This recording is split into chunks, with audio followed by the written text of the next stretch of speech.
Muito boa noite de novo, amados irmãos, irmãs, amigos, amigas, alunos, alunas. Estamos nós aqui, continuando a nossa caminhada no nosso 40 lições para a vida cristã. Lembrar sempre nos vídeos, Eu vou sempre estar lembrando a vocês, encorajando-os a se inscreverem se ainda não são inscritos. Só clicar embaixo onde está inscrever-se. Se quiser apertar, colocar o sininho para ser avisado quando tiver vídeo novo, também fica à vontade. E ajudar a divulgar essa palavra, minha gente. Vamos levar Deus às pessoas. Vamos levar Deus às pessoas. O mundo leva tanta coisa que não presta, vamos levar Deus, A palavra de Deus é espetacular, realmente espetacular. E assim, não é uma questão de religião, galera. É o amor de Deus por nós. Vamos levar esse amor adiante, tá certo? O título da lição 28 é O Espírito Consumado. Visto que Deus é Espírito, ele pode alcançar o homem e entrar nele. Contudo, para entrar no ser humano, o Deus triuno passou por um processo grandioso a fim de se tornar o Espírito e dispensar seu ser, sua vida e sua natureza a nós. Para ter uma revelação completa acerca de o Espírito, precisamos da Bíblia inteira, de Gênesis até Apocalipse. A primeira menção do Espírito nas Escrituras está em Gênesis 1:2. Na expressão o Espírito de Deus. É assim que o Espírito é chamado, especialmente com relação à criação de Deus. A seguir temos a expressão o Espírito do Senhor, que no original hebraico é o Espírito de Jeová. Juízes 3:10, Ezequiel 11:5. Jeová quer dizer eu sou, e é o título de Deus que se relaciona com o homem. Chegando ao Novo Testamento, temos o Espírito Santo. Mateus 1:18 e 20, Lucas 1:35. Santo é o contrário de comum. O Senhor Jesus foi concebido pelo Espírito Santo e do Espírito Santo. Ou seja, o Espírito entrou num ser humano comum a fim de conceber algo incomum, santo. Por isso, em Lucas 1:35, temos a expressão o ente santo, referindo-se ao que foi gerado em Maria. Em João 7:37 e 38, lemos que o Espírito ainda não fora dado. Literalmente não era, ele ainda não era. Isso não se refere ao Espírito de maneira geral, pois ele já estava lá desde Gênesis 1:2, mas especificamente ao Espírito que haveriam de receber os que crescem no Senhor. Esse é o Espírito consumado de que trata esta lição. Esse Espírito não era, porque Jesus ainda não havia sido glorificado até aquele momento. O Espírito tinha apenas a essência divina, porém depois da encarnação, morte e ressurreição do Senhor Jesus, ele se tornou o Espírito, com a essência divina acrescida da essência humana. Por ter tanto a essência divina como a humana, surgem as expressões o Espírito de Jesus, que se refere à sua encarnação, e especialmente a seu viver humano, seu sofrimento na carne e crucificação. O Espírito de Cristo, referindo-se à unção do Senhor como o Cristo de Deus, e implica sua ressurreição, seu poder de ressurreição e a vida divina. E o Espírito de Jesus Cristo, que se refere à provisão abundante que ele nos fornece. Filipenses 1, de 1 a 21. O Espírito pode ser ilustrado pelo chá. Assim como a água fervente acrescenta-se certa erva que infunde na água seus elementos, e a torna um chá, assim também ao Espírito Santo. Foram infundidos a encarnação, viver humano, a morte, a ressurreição, a ascensão e a glorificação de Cristo, tornando-se assim o Espírito. Uma figura desse Espírito composto no Antigo Testamento é o óleo sagrado da unção. Esse é o Espírito composto e consumado, que em Apocalipse se torna 7 vezes intensificado. Apocalipse 1, 4 e 5. O Espírito todo inclusivo. A revelação e o processamento do Espírito. O Espírito de Deus. Gênesis 1, 2. O Espírito de Jeová. Juízes 3:10, Ezequiel 11:5. O Espírito Santo. O primeiro título divino dado ao Espírito no Novo Testamento está em Mateus 1:18, 20 e Lucas 1:35. Quando empregado no Antigo Testamento, deve ser traduzido por Espírito de Santidade. Salmo 51:11, Isaías 63:10 e 11. O Espírito que ainda não era, João 7, de 37 a 39. O Espírito de Jesus, Atos 16, 7. O Espírito de Cristo, Romanos 8, 9. O Espírito de Jesus Cristo, Filipenses 1, 19.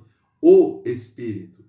Nas epístolas de Romanos 8, 16, 23, 26, 27, Gálatas 3, 14, 5, 16, 18, 22, 25, 1 Pedro 1, 2. Em Apocalipse 2, 7, 14, 13, 22, 17. Eu acho que essas parcelas aqui do Espírito é legal a gente ler no final da lição, né?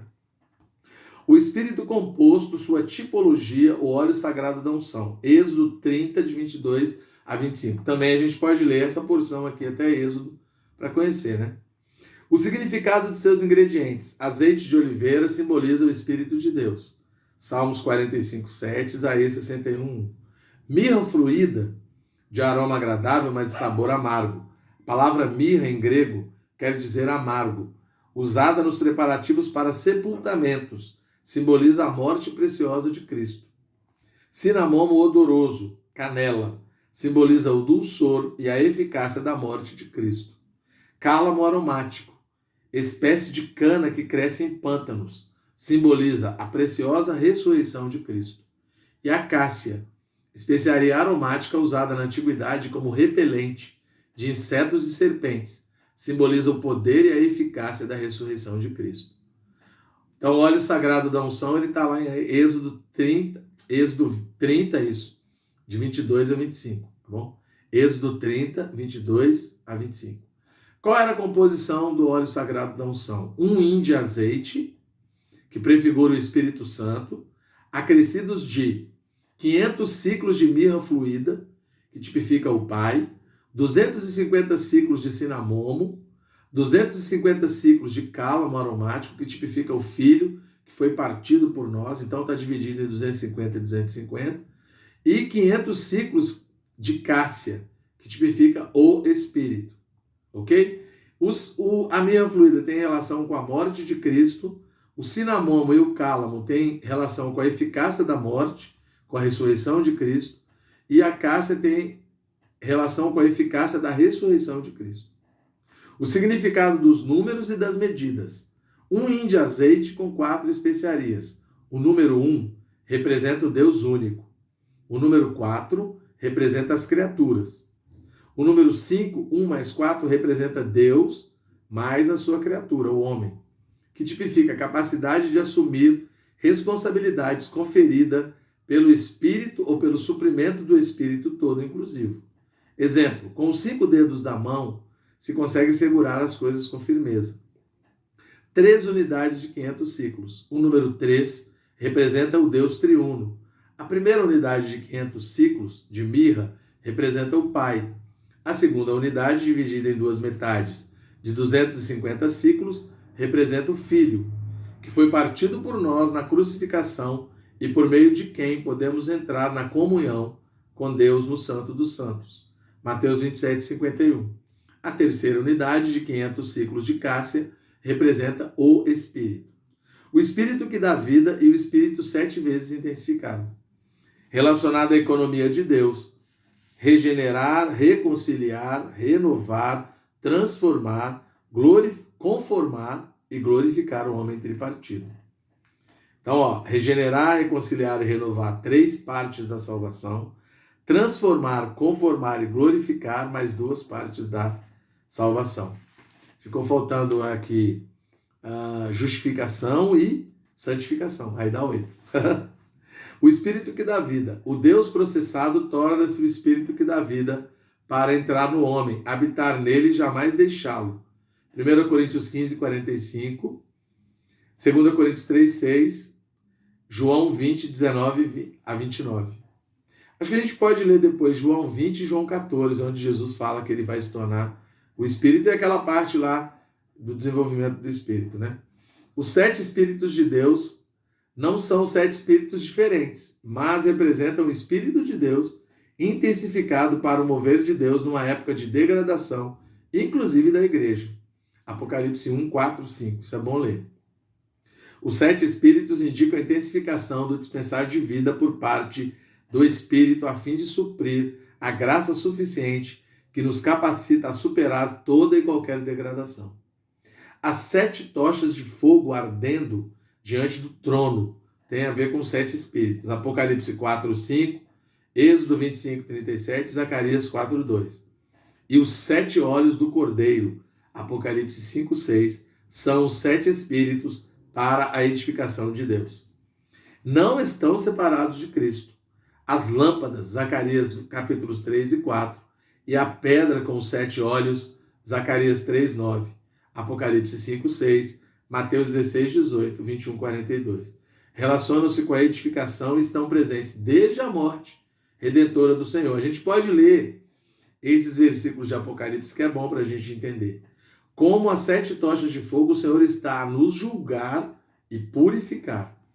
Com os 7 olhos do Cordeiro, o Senhor está a infundir a vida para a nossa transformação. 1 Pedro 2, 4 e 5. O aspecto essencial econômico do Espírito e a experiência.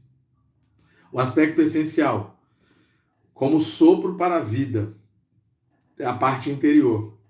João 20, 22. Na vida do Senhor Jesus, Lucas 1, 35. Aspecto econômico, como vento para poder, parte exterior, Atos 1, 5. No ministério do Senhor Jesus, Mateus 3, 13. A experiência, somente um Espírito. O aspecto vital é o objetivo, o econômico é o meio. 1 Coríntios 12, 13. O batismo no Espírito Santo, econômico ou exterior, e suas evidências. As evidências do batismo no Espírito Santo. Falar em línguas não é a única, nem necessária evidência. Atos 10, 46 vai mostrar isso. Atos 19, 6 também. A gente pode ler depois. Os casos especiais, 5 casos registrados em Atos. Atos 2 para os crentes judeus, Atos 10 para os crentes gentios, caracterizando o batismo do Espírito Santo, onde Cristo, como cabeça, introduziu em seu corpo, de fato, e de uma vez por todas, os crentes judeus, Atos 1, 5, e gentios, Atos 11, de 15 a 17. Isso aqui a gente tem que ler, né? Os crentes samaritanos, Atos 8, Saulo de Tarso, Atos 9, e os 12 crentes de Éfeso, Atos 19. Foram casos extraordinários em vista da necessidade de haver identificação desses membros com o corpo de Cristo pela imposição de mãos. A gente pode ler Atos 1, 5 e ler Atos 11, que aí vai incluir todos os gentios e os judeus, tá certo? E a gente lê também a parte do batismo do Espírito Santo lá em Atos 10, 46 e 19, 6, tá certo? Os casos normais, os 3.000, Atos 2, 41, os 5.000, Atos 4, 4, o eunuco, sobre o batismo lá do eunuco em Atos 8, 36 a 39, outros casos em Atos 11, 20 a 24. Quando receberam o Espírito, não há menção do aspecto econômico, não havendo necessidade de imposição de mãos para identificação com o corpo de Cristo. Os crentes simplesmente creram e receberam o Espírito essencial como vida e o econômico como poder. A experiência do fato consumado em seus 2 aspectos, essencial e econômico, mediante o invocar do nome do Senhor. Isso aqui é importante ler também, Atos 2, 41, Atos 4, 4, Atos 11, de 20 a 24. Então, esses versículos de Atos é legal a gente ler, e aqueles versículos de Apocalipse que a gente indicou, né? E a parte que fala do Espírito. Então, vamos começar lendo lá as partes do Espírito, né? Desde Gênesis. Vamos ler os versículos todos. Depois a gente lê Êxodo, né? E aí, a gente vai... Vamos ler na sequência. A gente lê o Espírito de Deus em Gênesis, depois a gente vai ler Êxodo, depois a gente lê Juízes, vamos caminhando, tá bom? Eu vou falando os versículos aqui. Então, primeira menção do Espírito, Gênesis 1, 2. A terra, porém, estava sem forma e vazia, havia trevas sobre a face do abismo, e o Espírito de Deus pairava por sobre as águas. Ok? Depois vamos ler Êxodo sobre o óleo sagrado da unção, né? Êxodo 30, de 22 a 25. Porque aí a gente vai na sequência, tá bom, gente? Êxodo 30, de 22 a 25. Chegando. Pronto, já cheguei. Ó.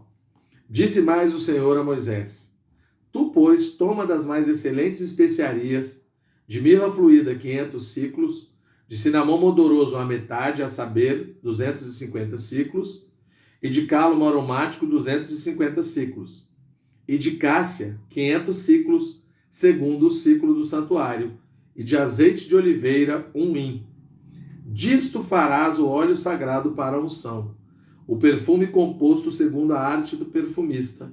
Este será o óleo sagrado da unção. Certo? Agora vamos ler Juízes 3:10. Está falando do Espírito também, tá bom?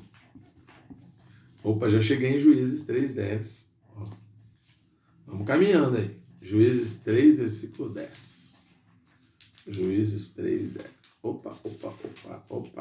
Cheguei, agora é só achar o 10. Pronto. Veio sobre ele o Espírito do Senhor, e ele julgou a Israel, saiu a peleja, e o Senhor lhe entregou nas mãos a Cusã-Risataim, rei da Mesopotâmia, contra o qual ele prevaleceu. Agora vamos ler Ezequiel 11:5, aí nós vamos lá para o Novo Testamento. Ezequiel 11:5. Isaías, Jeremias, Ezequiel, já chegamos aqui. Ezequiel 11, versículo 5. Caiu, pois, sobre mim o Espírito do Senhor e disse-me, fala, assim diz o Senhor, assim tendes dito, ó casa de Israel, porque quando as coisas que vos surgem à mente, eu as conheço. Olha que rico. Agora vamos lá para o Novo Testamento, vamos ler Lucas 1:35. Lucas 1, versículo 35 primeiro, né? 1:35. Opa. Respondeu-lhe o anjo, descerá sobre ti o Espírito Santo, e o poder do Altíssimo te envolverá com a sua sombra. Por isso também o ente santo que há de nascer será chamado Filho de Deus. Olha que rico. Isso é bonito, né? Agora vamos ler o Espírito de Santidade, Salmo 51:11. Vamos ter que voltar lá para trás, vamos lá. Salmo 51:11. É a oração de Davi, né? De arrependimento de Davi. Não me repulses da tua presença, nem me retires o teu Santo Espírito. Muito rico, né? O Espírito que ainda não era, João 7, 37 a 39. João 7, 37 a 39. Opa. Cheguei, tô chegando. Tô olhando o tempo. No último dia, o grande dia da festa, levantou-se Jesus e exclamou, se alguém tem sede, venha a mim, beba. Quem crer em mim, como diz a Escritura, do seu interior fluirão rios de água viva. E isto disse com respeito ao Espírito que haviam de receber os que nele crescem. Pois o Espírito até aquele momento não fora dado, porque Jesus não havia sido ainda glorificado. Certo? O Espírito de Jesus, Atos 16, 7.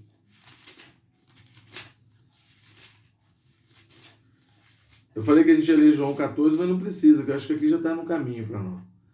Defrontando Mísia, tentavam ir para Bitínia, mas o Espírito de Jesus não o permitiu. Agora, o Espírito de Cristo, Romanos 8, 9. Romanos 8, versículo 9. Vós, porém, não estáis na carne, mas no Espírito, se de fato o Espírito de Deus habita em vós. E se alguém não tem o Espírito de Cristo, esse tal não é dele. O Espírito de Jesus Cristo, Filipenses 1:19. Cheguei já, Filipenses 1:19. Porque estou certo de que isto mesmo, pela vossa súplica e pela provisão do Espírito de Jesus Cristo, me redundará em libertação. Agora, o Espírito todo inclusivo, né? 1 Pedro 1:2, depois Apocalipse 2:7. 1 Pedro 1:2.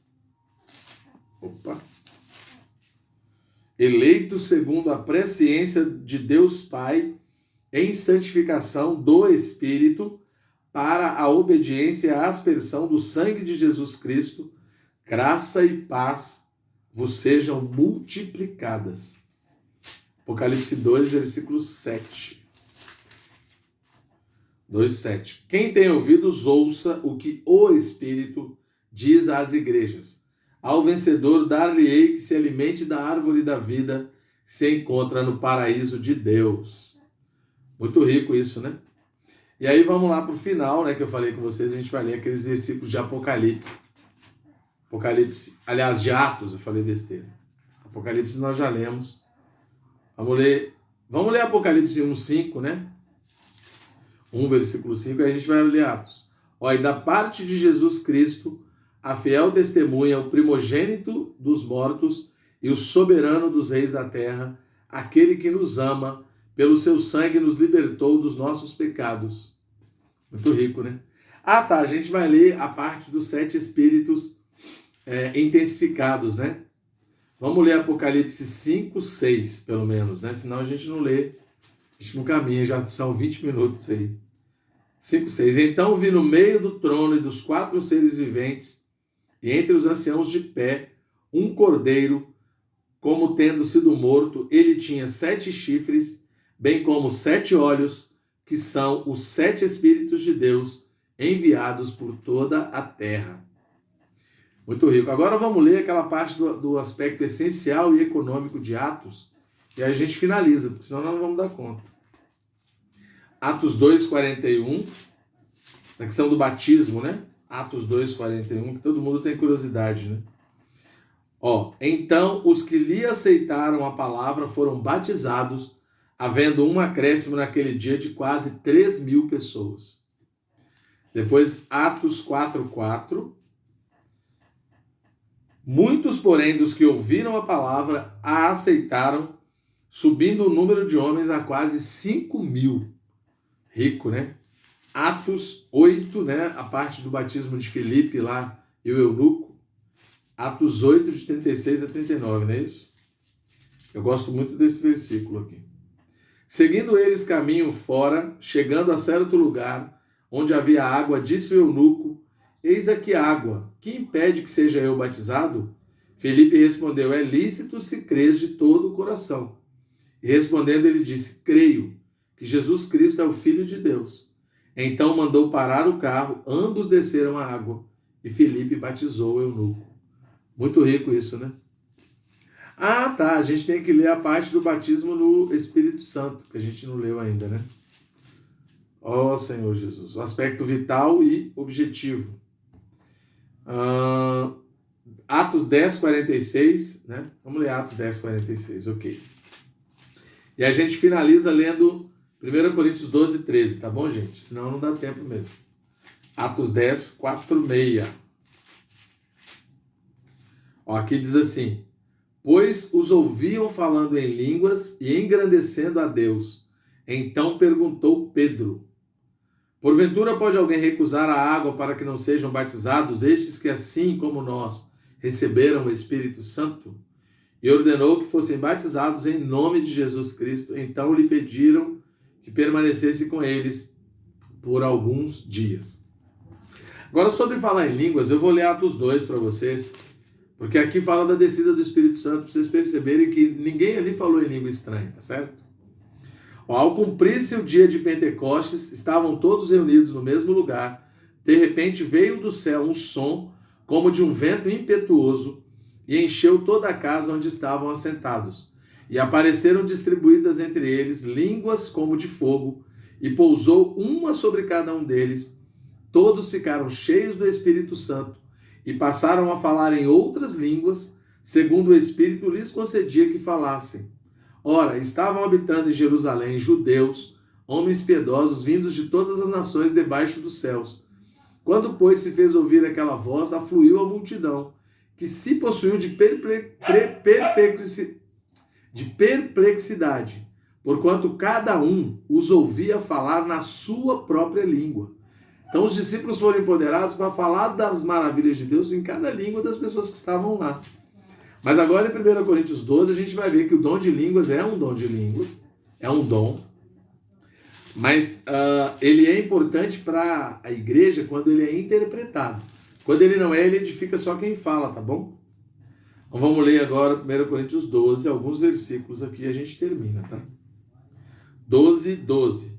Porque assim como o corpo é um e tem muitos membros, todos os membros, sendo muitos, constituem um só corpo. Assim também com respeito a Cristo. Pois em um só Espírito todos nós fomos batizados em um corpo, quer judeus, quer gregos, quer escravos, quer livres, e a todos nos foi dado beber de um só Espírito. Porque também o corpo não é um só membro, mas muitos. E agora vamos ler sobre os dons, para vocês verem que dom de línguas é um dom, certo? Ora, os dons são de versículo 4 para baixo. Os dons são diversos, mas o Espírito é o mesmo. E há também diversidade nos serviços, mas o Senhor é o mesmo. E há diversidade nas realizações, mas o mesmo Deus é quem opera tudo em todos. A manifestação do Espírito é concedida a cada um, visando a um fim proveitoso, porque a um é dada mediante o Espírito a palavra da sabedoria, a outro, segundo o mesmo Espírito, a palavra do conhecimento, a outro no mesmo Espírito a fé, e a outro no mesmo Espírito dons de curar, a outro operações de milagres, a outro profecia, e a outro discernimento de espíritos, a um variedade de línguas, e a outro capacidade para interpretá-las. Mas um só e o mesmo Espírito realiza todas estas coisas, distribuindo-as como lhe apraz a cada um individualmente. Entenderam? Então não é uma questão da gente querer, é o Espírito que determina isso, tá bom? Deus abençoe a todos aí, uma boa noite.